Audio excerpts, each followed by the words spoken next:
안녕하세요. 히브리 관점으로 구속사를 읽는 토라 포션 세계에 오신 분들을 축복합니다. 이번 주 토라 포션은 톨도트입니다. 오늘의 설교 말씀은 바이블 도슨트의 강성민 목사님께서 섬겨주셨습니다. 네, 반갑습니다. 이번 설교는요, 혈통을 넘어선 영적인 유업이 어떻게 기도를 통해 다음 세대로 이어지는지에 대한 깊은 통찰을 우리에게 전해주고 있습니다. 자, 그럼 이 설교 속으로 한번 함께 들어가 볼까요? 네, 설교의 시작이 아주 근동적인 지점에서 출발하더라고요. 왜 우리가 성경을 읽을 때 토라, 그러니까 모세오경을 그토록 중요하게 봐야 하는가? 바로 이 질문이죠. 그렇죠. 성경의 모든 이야기가 바로 이 토라라는 단단한 기초 위에 세워져 있다는 점을 다시 한번 확인시켜주는 부분입니다. 근데 여기서 설교가 아주 흥미로운 역사적 배경을 짚어주는데요. 네, 바로 대체 신학의 영향입니다. 교회가 이스라엘을 완전히 대체했다는 생각 때문에 교회의 뿌리가 되는 히브리적 관점과 토라의 중요성이 오랫동안 간과되어 왔다는 지적이에요. 그게 그냥 과거의 신학적 흐름이다 이렇게 넘길 수가 없는 게 이로 인해서 오늘날 신앙의 모습이 두 가지 위험한 극단으로 나타나고 있다고 분석하잖아요. 맞아요. 한쪽 극단은 구원만 받으면 내 삶은 어떻게 되든 상관없다. 뭐 이런 식의 태도고요. 네, 그걸 신학적으로 하이퍼 칼비니즘의 극단이라고 부르는데 설교에서는 세월호 선원들 중 구원파 신도들의 예를 들면서 아주 현실적으로 설명하죠. 나는 이미 구원받았으니 어떤 죄를 지어도 천국에 간다. 이건 구원의 은혜를 방종의 기회로 삼는 아주 무서운 착각인 거죠. 반대쪽 극단도 정말 만만치 않게 위험해 보입니다. 행위로 구원을 완성해야 한다는 그 압박감에 시달리는 알미니안주의요. 그렇죠. 이쪽은 끊임없이 자기 행위를 돌아보면서 정죄감에 시달리고 신앙생활의 기쁨과 자유가 전혀 없는 모습이잖아요. 이 둘이 완전히 반대처럼 보이는데 설교에서는 이 두 문제의 뿌리가 사실은 같다고 보고 있는 건가요? 정확합니다. 바로 그 지점이 이 설교의 핵심적인 진단이라고 할 수 있죠.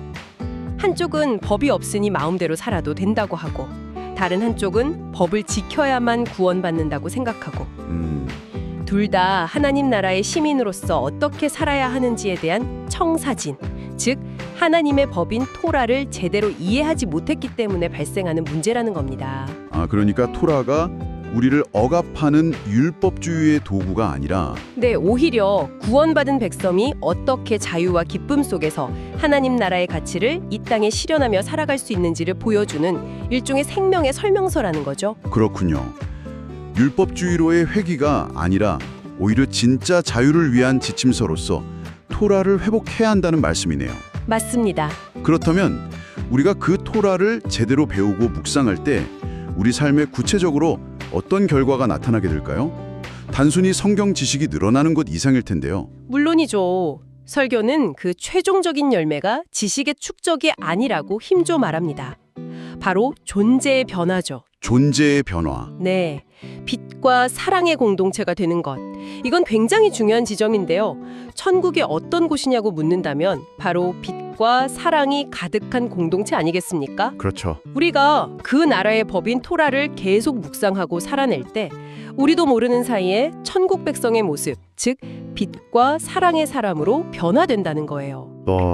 그러니까 율법 조항을 하나하나 지키는 게 목표가 아니라 그 법에 담긴 하나님의 마음을 알아갈수록 내 얼굴에 빛이 나고 내 옆에 있는 사람을 이전과는 다른 차원에서 사랑하게 된다. 이런 말씀이시군요. 바로 그겁니다. 내 힘으로 사랑하려고 애쓰는 게 아니라 말씀 안에서 하나님의 사랑을 경험하니까 그 사랑이 자연스럽게 흘러 넘치는 상태가 되는 거죠. 와. 바로 그 빛과 사랑의 유산이 어떻게 한 세대에서 다음 세대로 이어지는가. 그 이야기가 바로 이번 주 토라 포션 톨도트의 핵심이라고 할 수 있습니다.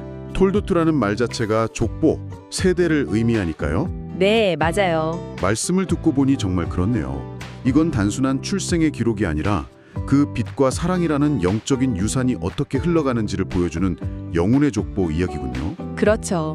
지난주에는 사라의 믿음이 며느리 리브가에게 이어지는 것을 봤는데 이번 주에는 그 리브가를 통해 또 어떻게 이어질지 궁금해지네요. 설교는 여기서 유대적 관점의 영생 개념을 소개하는데 이게 아주 인상적입니다. 영생이요? 네. 우리가 흔히 생각하는 죽음 이후의 삶을 넘어서 나의 신앙과 삶이 다음 세대를 통해 계속해서 살아 움직이는 것, 이걸 영생으로 본다는 겁니다. 이 관점으로 보면 지금 이 설교는 당신에게 아주 중요한 질문을 던지고 있는 셈입니다. 당신의 그 영적인 족보는 지금 안녕하신가요? 다음 세대로 잘 이어지고 있습니까? 정말 묵직한 질문이네요. 그렇다면 이 영적인 족보를 이어가는 가장 핵심적인 방법은 무엇일까요? 설교는 분명한 답을 제시하고 있죠. 네, 바로 기도입니다. 특히 이삭의 기도는 우리에게 많은 것을 생각하게 하죠. 맞아요. 아내 리브가가 아이를 낳지 못하니까 무려 20년 동안이나 기도했다고 하잖아요. 네, 20년이죠. 근데 여기서 사용된 히브리어 단어가 아타르인데 설교에 따르면 이건 그냥 기도했다는 수준이 아니에요. 아, 그래요? 네, 향을 피워 올려 희생 제물을 드린다는 의미가 담겨 있다고 합니다. 희생제물이요? 20년이라는 시간도 놀라운데 그 기도가 단순한 간구가 아니라 자기 자신을 제물로 드리는 듯한 그런 희생적인 기도였던 거군요. 그렇죠.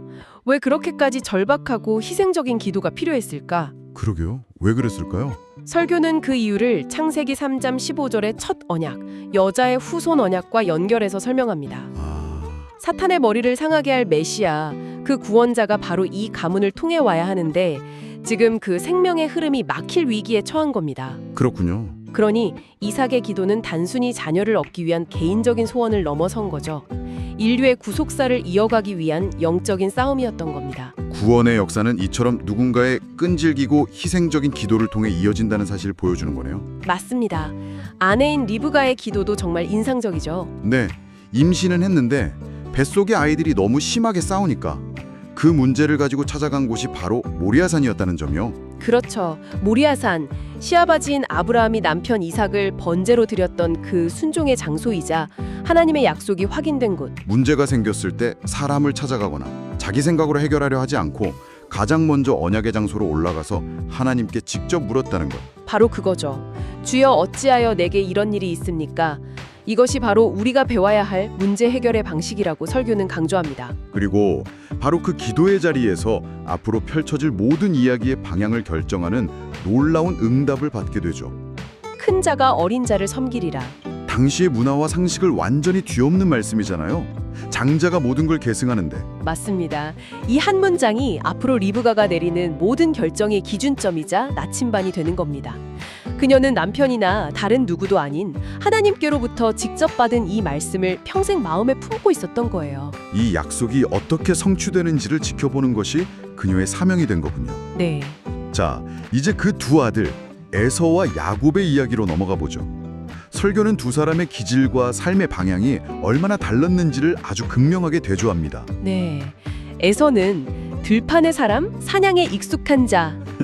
자신의 본능과 육체적인 능력, 뭐랄까 세상적인 성취를 추구하는 인물로 그려져요. 반면에 야곱은 장막에 거하는 조용한 사람이라고 되어 있죠.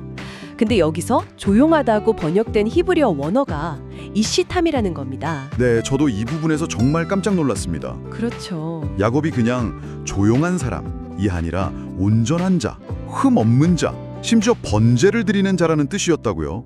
저는 항상 그를 집에서만 얌전히 지내는 내향적인 사람 정도로만 생각했는데 이건 인물에 대한 해석을 완전히 바꾸는 거잖아요. 맞아요. 이시탐은 들판에서 자기 힘으로 무언가를 쟁취하는 사람이 아니라 장막 안에서 말씀을 배우고 하나님을 예배하며 영적인 가치를 추구하는 사람이었다는 의미입니다. 아, 에서는 눈에 보이는 세상을 살았다면 야곱은 눈에 보이지 않는 영적인 세계의 가치를 아는 사람이었다. 바로 그겁니다. 이 관점으로 보니까 그 유명한 팥죽 사건이 전혀 다르게 해석되네요. 그렇죠. 단순히 배고픔 형을 동생이 교활하게 속인 이야기가 아니게 되는 거죠. 그럼 뭐죠? 설교가 인용한 탈무드의 해석은 정말 충격적이기까지 합니다. 그날 야곱이 끓이고 있던 그 붉은 죽이 사실은 할아버지 아브라함이 돌아가셨을 때 먹는 장례 음식이었다는 겁니다. 아, 장례 음식이요? 애도의 음식? 네. 그러니까 그건 단순히 배를 채우는 음식이 아니라 한 시대의 위대한 믿음의 조상이 떠난 슬픔과 그 영적인 유산을 기리는 자리였던 거죠. 와, 그렇다면 야곱은 장막에서 그 영적인 슬픔의 자리를 지키면서 믿음의 유업을 묵상하고 있었던 거네요. 바로 그겁니다. 그런데 에서는 들판에서 사냥을 마치고 돌아와 그 영적인 분위기는 아랑곳하지 않고 이 붉은 것을 내게 먹게 하라. 내가 죽게 되었다. 네, 오직 자신의 육체적 허기만을 채우려 했던 거죠. 야곱이 팔라고 한 것은 장자권이라는 눈에 보이지 않는 영적인 유산이었는데 에서는 이 장자의 명분이 내게 무슨 유익이 있으리오라며 그 가치를 하찮게 여겨버린 겁니다. 이 장면이 두 사람의 세계관이 얼마나 다른지를 정말 압축적으로 보여주는 사건이네요. 그렇죠. 심지어 그들의 아버지인 이삭조차 나이가 들어서 영적인 분별력이 흐려지는 모습을 보이잖아요. 에서가 사냥해온 그 별미의 맛에 마음에 끌려서. 맞아요. 하나님의 뜻과는 다른 결정을 내리려고 하죠. 우리의 육적인 욕망이나 기호가 얼마나 쉽게 영적인 판단에 가릴 수 있는지에 대한 강력한 경고인 것 같습니다. 바로 그 결정적인 위기의 순간에 오래전 모리아산에서 받았던 기도의 응답을 붙들고 있었던 리브가가 움직이기 시작하는군요. 아들을 기만하는 그런 부도덕한 행위가 아니라 그것보다는 하나님의 약속이 인간적인 실수나 욕심 때문에 어그러지지 않도록 지켜내려는 영적인 결단이었다고 재해석하는 거죠. 물론 그 방법에는 논란의 여지가 있겠지만 그녀의 중심 동기는 언약에 성취해 있었다는 거군요. 네, 그녀는 남편의 영적 분별력보다 자신이 직접 들었던 하나님의 말씀을 더 신뢰했던 겁니다. 하나님의 계획이 올바른 계승자인 야곱에게 이어지도록 하기 위해 세상의 비난을 감수하는 위험한 순종을 선택한 것이라고 볼 수 있는 거죠. 오늘 설교를 통해 참 많은 것을 생각하게 됩니다. 이것은 단순히 수천 년 전 한 가족의 이야기가 아니라 바로 오늘 당신의 삶에 그리고 제 삶에 던져지는 질문이라는 생각이 드네요. 당신은 당신의 가정에 당신의 다음 세대에 물려주어야 할 그 영적인 유업, 그 장자권을 얼마나 소중히 여기고 있습니까?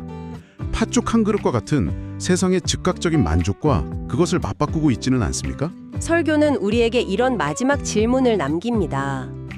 들판의 사람과 장막의 사람 사이에서 당신의 삶은 지금 어디에 더 가까운가요? 들판의 시간과 장막의 시간. 네. 눈에 보이는 성과와 즉각적인 만족을 위해 분주하게 뛰어다니는 들판에서의 시간과 잠시 멈추어 말씀을 배우고 기도하며 다음 세대에 물려줄 영적 유산을 정성껏 가꾸는 장막에서의 시간 사이에서 말이죠. 이번 한 주 당신의 삶의 시간표는 어떤 모습으로 채워져 있는지 그 균형을 깊이 돌아보는 것은 어떨까요? 양산 리빙처치 채널을 구독하셔서 매주 함께 토라 포션의 깊은 은혜를 누리길 원합니다.